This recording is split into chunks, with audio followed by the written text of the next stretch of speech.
Creating a 3D model from a physical product can be a challenging task, but it is a necessary step in many industries such as manufacturing, product design, and etc.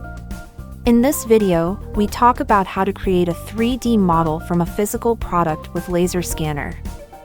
The first step is to select the object that you want to create a 3D model of. Then you could start the scanning with laser scanner. This process can take several minutes to hours, depending on the size and complexity of the object.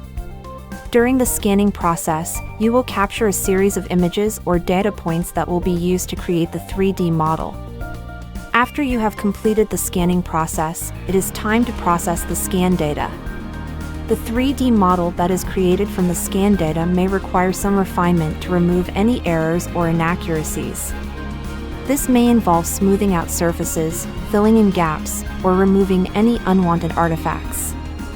Once the 3D model has been refined, it can be exported into various file formats, such as STL or OBJ, that can be used in 3D printing or other software applications.